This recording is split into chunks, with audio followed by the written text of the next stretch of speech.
Hey guys, Jeff with Westcott Designs. We have this new Yukon. This is the current body style on this truck in our shop, and this has the airbag system in it.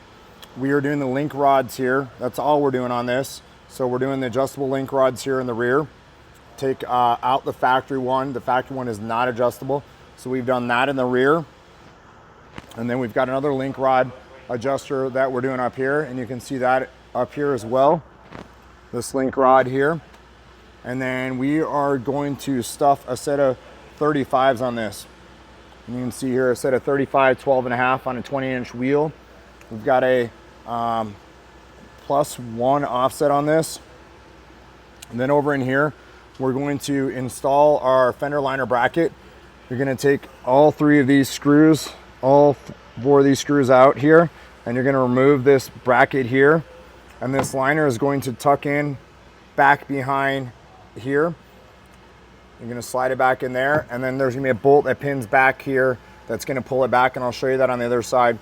And then what we do is we lightly trim this along the bottom here, and then we come in over here. When you're running a 35, we tell people to run a 34.5 tire, or maybe like 11.5 wide.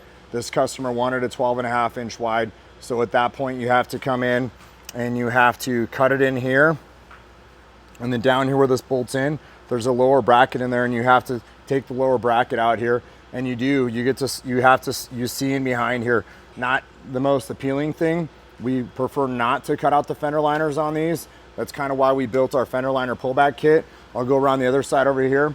We've already started on this side to install this. You can see it tucks back in here, and then the bracket's back in here, and then it uses the bottom spot right here, the factory hole that's already there. We've already cut the liner along the bottom down here. So we just lightly trim that, and I'll pull this back out of here. And you'll be able to see there's our bracket bolted in there. That's our bracket kit. That helps to pin back the liner. Gets it back about 2 inches back farther, closer to it actually hugs right up against that frame rail there. You don't have to alter the frame rail. It'll clear there. Sometimes you have to though, when you tuck this back in there, you have to trim the plastic sometimes down here, or even sometimes take this cap off of here. And what we do is we trim the board off here, and then we take this cap and slide it back in, and then put the bolt relocated in the back. But that all depends, and that's because of down here in the lower corner, it really does. It tucks up into the corner here, as you can see. And so a lot of times you have to trim this corner. And so what we do is we just like to take it back, slide it back farther in there, and then move this plastic end cap back on there, so it doesn't even look like it's been altered and stuff like that. But really, when we run the 34s, this is really all that has to be done when you do the 34s. When you go to the 34 and a 12.5 wide instead of 11.5 wide, you have to get up in the front of the fender up here as well. So this was by choice what the customer chose to do. But you can see it steps back a little bit farther right here.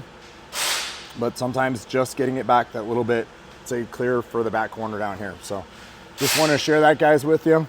Denali, this one happens to be a Denali. This is an LX, so this is a long wheelbase. They're all the same up underneath here. There again, you can see that we've installed the link rod here in the front.